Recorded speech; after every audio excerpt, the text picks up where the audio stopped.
Hey everybody, welcome back to the Optometry Money Podcast, where we're helping ODs all over the country make better and better decisions around their money, their careers, and their practices. I'm your host, Evon, certified financial planner and owner of Optometry Wealth Advisors, an independent financial planning firm just for optometrists nationwide. And thank you so much for listening. Really appreciate it. And if this is the first time listening to the podcast, welcome to the podcast. Hope you enjoy it. And today's episode is going to be part 3 of a 3-part series all about financial planning considerations through the sort of life cycle of a practice owner. We started out with what are some things you need to think about as you prepare to get into practice ownership, whether cold start or purchasing into. Last episode, we talked about some of the things you need to think about from doors open through the early years of owning a business. And it turns out there's quite a bit that you need to think about as you just start owning and growing a practice. And lastly, in today's conversation, we're going to talk all about the financial planning considerations you need to think about as the owner of a more mature, established practice and getting into the later parts of your career. And this is really where you see the fruit of all of your hard work and labor. Profitability is growing, revenue is growing, the cash flow that you're seeing from the practice is growing. This is where a common question that I hear is my practice is growing. I've got this extra cash flow. What is the best way to put it to use?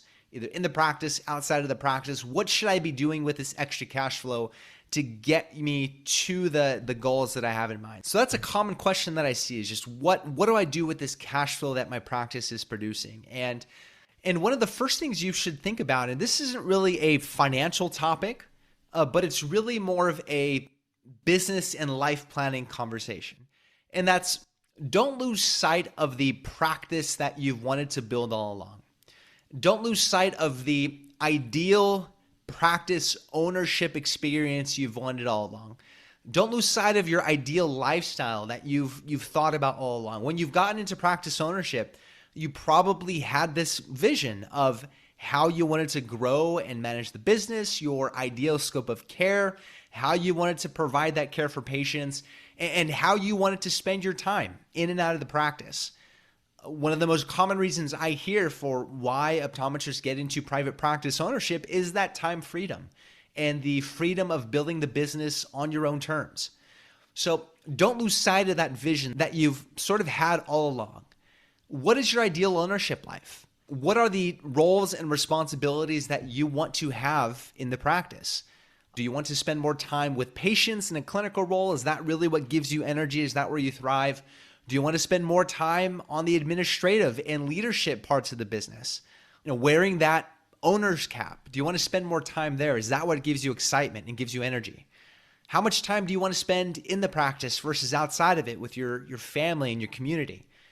Are you intentionally building a certain type of practice, a solo OD practice or something larger, a larger entity? Are you going to be hiring associates? Are you trying to make yourself operationally irrelevant or operationally free is maybe a better way to put that, taking on maybe more of a CEO role in a CEO model? How are you going to eventually exit the practice? Everyone will exit their businesses. You will, I will. So how ideally would that look like to you? What would it look like to leave your practice on your own terms? And this business that you've built is going to, maybe you've seen this already, it's going to take all of the time and energy that you allow it to suck from you. So what are the guardrails, the limits that you're putting on that business that allows you to live the life that you want to live, both in ownership responsibilities and outside of the practice? And from all of my conversations and everything I've seen and heard, nothing creates burnout in practice ownership quite like loading up on tasks and responsibilities that are not only energy draining, are not the things that really excite you at all, but are not the highest and most valuable use of your time in the business. So you want to think about what are the roles and responsibilities that bring you energy and are also the highest and best use of your time in the practice, and what are the other things that are on the opposite side of that you can delegate. And if that ideal lifestyle is not something that your business can support yet financially, why not? Is that a goal that you're building into your business planning from a profitability standpoint, from a salary standpoint, from a collected revenue standpoint? Is that a business goal that you're building into your business planning? So that's more on the business and life planning. Think about that ideal ownership life, that ideal lifestyle, both in and outside of the practice. And is your practice supporting that right now? And if it's not, why isn't that? The next thing you want to think about is work on creating the separation between your practice finances and your household finances. And let me explain what that means, because the financial health of the practice and the household are intertwined. One is going to affect the other. The cash flow needs of the household are going to impact the practice financially because the practice funds everything. And the financial needs of the practice is ultimately going to impact the cash flow needs of the household. So they're going to impact one another from a cash flow standpoint, from a goals and planning standpoint, from a tax standpoint. It's entirely intertwined. And your practice is going to fuel everything. It's going to be the fountain from which cash flow flows down to fund all of your other needs and goals. So let me explain what I mean by creating separation between your practice finances and your household finances. One way to do that is by having a consistent way to pay yourself from the practice into your household so that you can fund your lifestyle. And so your practice isn't just this sort of pile of cash that you can turn to when you need cash. Oh my goodness, we need some cash. I'm just going to take a distribution. You want to have a systematic, regular way to pay yourself from the business and to handle the cash flow of the business and make decisions. You want to have appropriate amounts of cash both in the practice and in your household as a separate emergency fund. You don't want to have your practice holding all of the cash in your life, all of the liquidity in your life. You want to make sure you can have enough liquidity in your household independent of the business. And you want to try as much as possible, and I know it's not always possible, or I know it's not always desirable to. You want to try to keep your personal household expenses outside of the business. You want to keep your business books as clean, as accurate as you can, so you know that your business data, your business financial information is accurate, and you can make as best decisions as you can if needed. And if needed, you can present it to a buyer and you don't have to make a whole bunch of adjustments to the P&L in order to come to a true profitability of the practice. So try to create some working separation between the practice finances and the household finances. The other thing is just remember that cash flow journey of the practice. So how does cash go into the practice and have a framework to decide what to do next?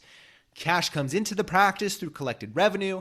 Then you have all of your core operating expenses, your costs of goods sold and inventory, your occupancy costs, your staff, non-optometrist and optometrist compensation costs. You've got your marketing costs, equipment costs, and your general administrative costs. So you've got collected revenue. You're going to have all of your different operating expenses. And once your operating expenses are tackled, then you're going to have 4 things that are going to demand cash from your business. And Greg Crabtree in his book, Simple Numbers, Straight Talk, Big Profits, he calls these the 4 forces of cash flow in a business.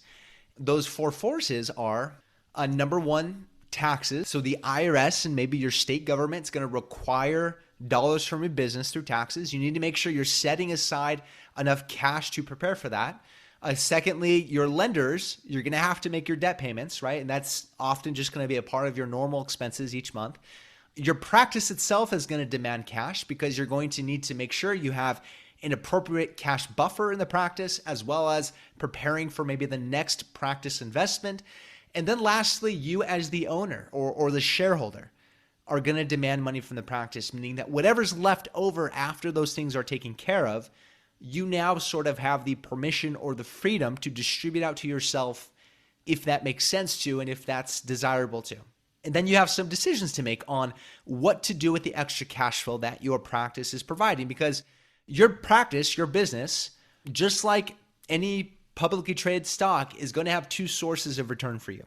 It's going to be both an asset that is hopefully growing in value, an asset that you own and could potentially sell down the road, as well as creating cash flow through your salary as an employee, but also profit distributions.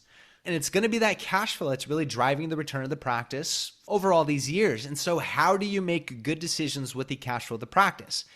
How do you use that cash flow to continue to build your net worth, to continue to build wealth and fund your ideal lifestyle? And the formula for building wealth for an optometry practice owner doesn't need to be complicated. It can be if you want it to, but it doesn't need to be. And of course, you want to be looking for opportunities to grow your practice, as everything will flow from that. You want to build a healthy, successful, ideal practice and then first reinvest into that. But then outside of that, you can simply use some of the low-hanging fruit, really common, basic investment opportunities available to you as a practice owner. You can fully utilize the 401k plan in your practice, both as an employee and as an employer, from a match and a profit sharing perspective. For a more established practice owner, maybe you're looking at a cash balance pension plan. You have Roth IRAs, you have health savings accounts. I mean, you can start to put a pretty substantial amount of money with just some of these accounts alone. Then you can turn to a taxable investment account to infinity. And just these accounts can be used to prepare for a successful retirement, to prepare for financial independence without having to add other more complicated investments that require a lot more due diligence and sometimes, or maybe often, carry a lot more risk. And I know that because I've seen retirees firsthand in practice retire successfully just using these different types of accounts. And also, there can be plenty of complexity and activity in this big private equity investment you own called a private optometry practice. So there are a lot of ways to build wealth. You can add on privately held real estate investments. You can add on the commercial real estate property for your practice. You can add on some of these other more complex, spicier investment opportunities, but I would say you don't necessarily need to. You've got plenty of opportunity in front of you just using some of these really common investment accounts and that are sort of boring and plain vanilla, but it can work. So deciding and using your cash flow wisely to build wealth towards your different goals that you have on your mind and to also fund your ideal lifestyle. That's important. A next thing to consider is taking a look at the different retirement plans in your practice and make sure you're getting the most out of them. Of course, you may have the 401k plan. Hopefully at this point, you've already started to move on beyond the simple IRA plan. I think there's definitely a point where your cash flow is going to allow you to move beyond that. So most likely you have a 401k plan in the practice at this point, and in 2023, you can put well over $60,000 in the 401k plan through a combination of the employee layer, so up to this year, $22,500 maximum that you're able to put in as an employee. If you're over 50, there's an additional amount you can put in. But then there's the amount you can put in as the business owner, as the employer, through the match that you provide to employees, as well as the profit sharing contribution that you provide to the employees. With those employee contributions, you are limited up to a certain percentage of the compensation in the practice. Stacking on these different layers can help you to get potentially up to that full over $60,000 limit in 2023. If you're older with a more established practice with a good chunk of available extra cash flow and you're expecting that to continue on for the reasonable near future, you might even consider a cash balance pension plan. And depending on your age and the makeup of your team and your compensation, you can potentially put over $100,000 when you're adding these different retirement plans together. And these are not only important investment levers, but also important tax planning levers. As you're starting to head to what's likely the highest amounts of taxable income in your life, in your working career, and at the highest tax rates throughout your career, there can be a lot of reasons where you turning to these pre-tax type retirement accounts can make sense.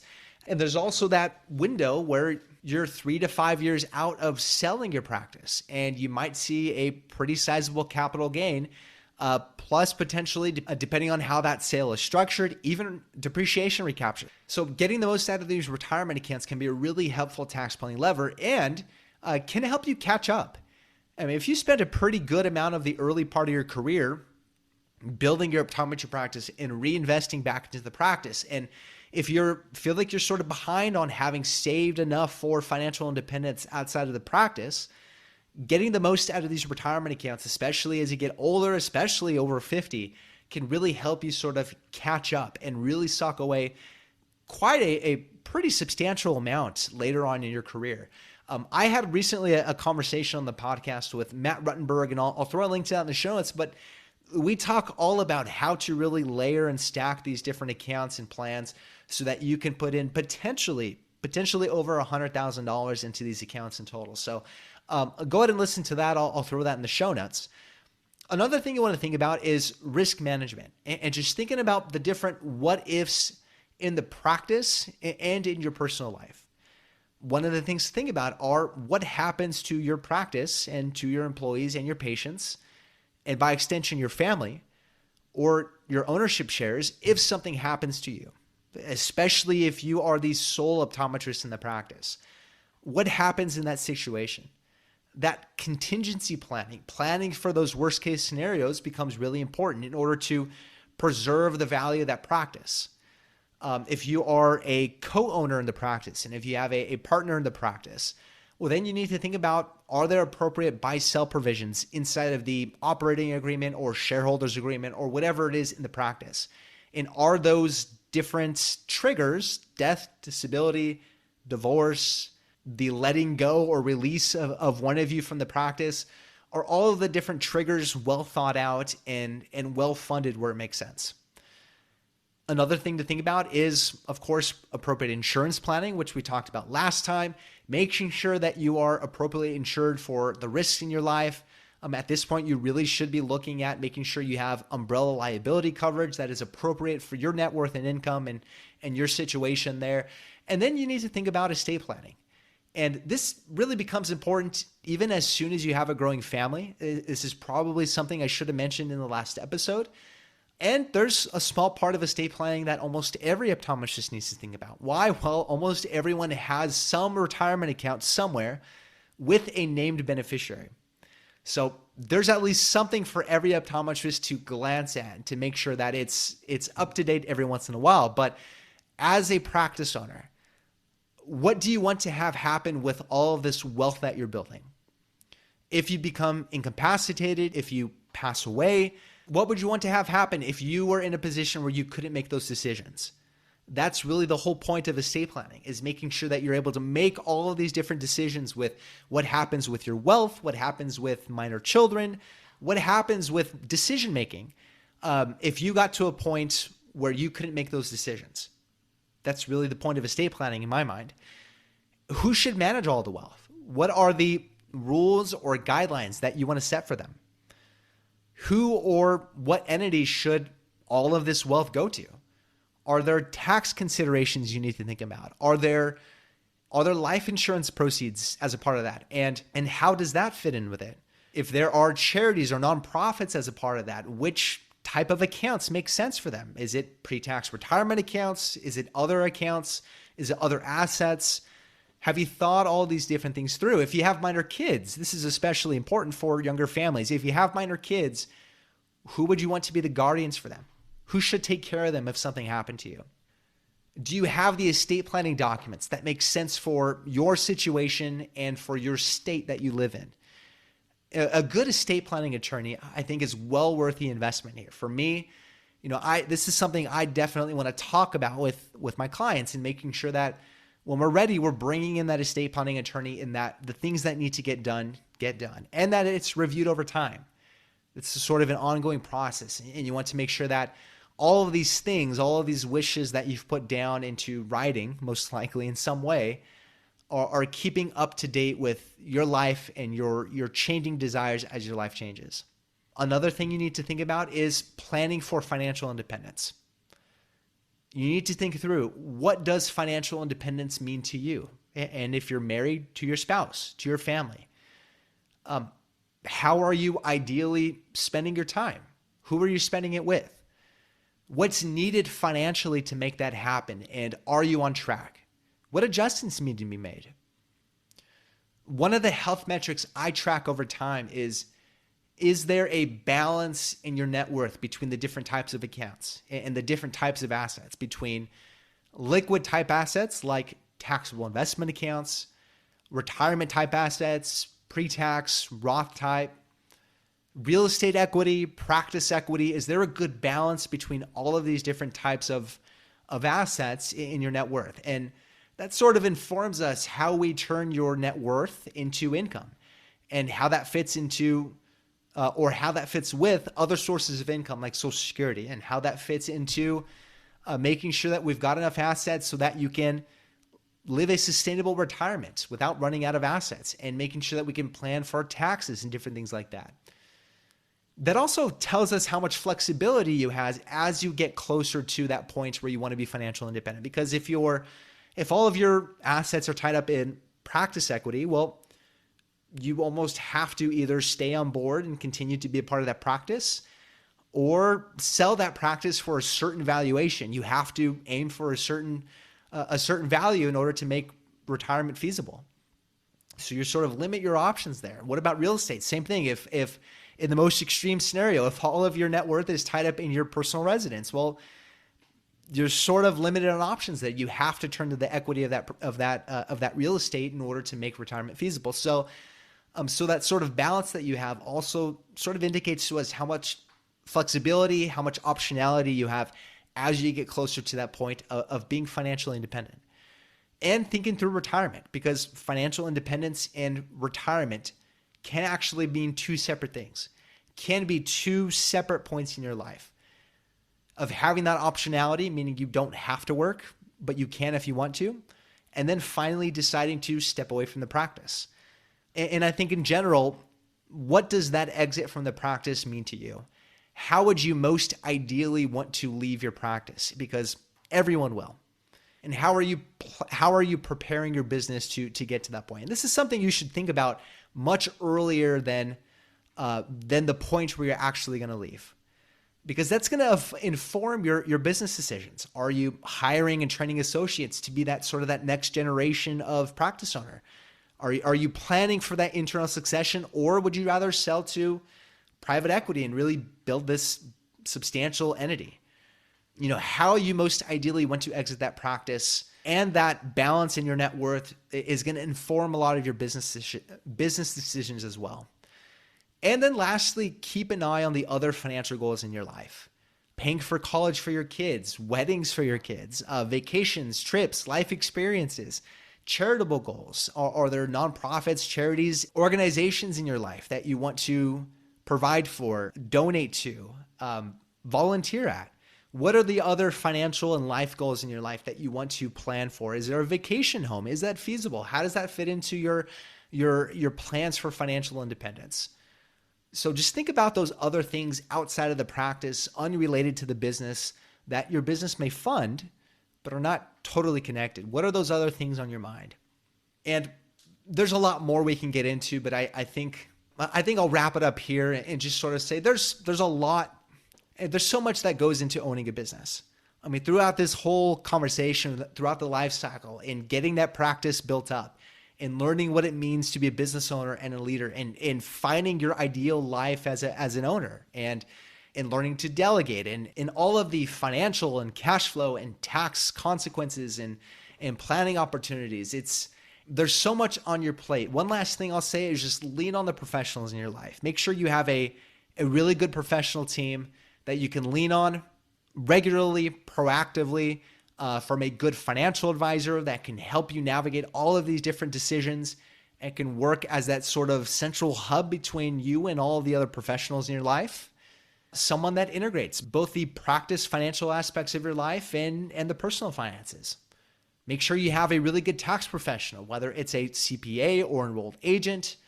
Make sure you have a good bookkeeper, someone that knows optometry really well, that can give you regular, accurate, timely financial information so you can delegate the collection and organization of the financials in your practice so that you can focus on reviewing the financials, projecting things forward, and making decisions, because that's really where your strength should be. And then having a good attorney in your life to help you with estate planning needs, to help you with business legal needs. Having a good insurance broker, someone that can help you with property and casualty and liability insurance, and someone that can help you with the life and disability and other related insurance products. Having this professional team that you can lean on to take a lot of this off of your shoulders, people you can collaborate with so that you can focus on growing and running your business living that ideal lifestyle and spending time with your family and your community. So with that really long-winded end of the episode, I just want to say thank you for following along. Let me know if you have any questions. Evon, E-V-O-N, at optometrywealth.com is my email. You can check out all of the links and information I mentioned in this episode in the show notes, which you can find at the Education Hub at my website, www.optometrywealth.com. And while you're there, feel free to schedule a no-commitment introductory call. We can talk about whatever is on your mind financially and how I help optometrists navigate all these different decisions going on in their lives, both in and out of the practice. And with that, we'll catch you on the next episode. I have a great conversation coming up with a CPA that talks about how to look at your practice through the eyes of through the lens of a CFO. So that'll be a fun conversation and plenty more coming up. So really appreciate your time. If you've enjoyed the podcast, please leave a review. That feedback is so helpful, and it's helpful to get this information in the hands and ears of more of your peers. And we'll catch you on the next episode. In the meantime, take care. Want more resources to help master your money? Check out the Education Hub on Evon's website at optometrywealth.com. Evon Mindren is a certified financial planner and owner of Optometry Wealth Advisors, a California registered investment advisor. All opinions of Evon and his guests are their own. This show is for informational purposes only and should not be relied on for specific investment, legal, tax, or other decisions. Clients of OWA may own securities mentioned on this show.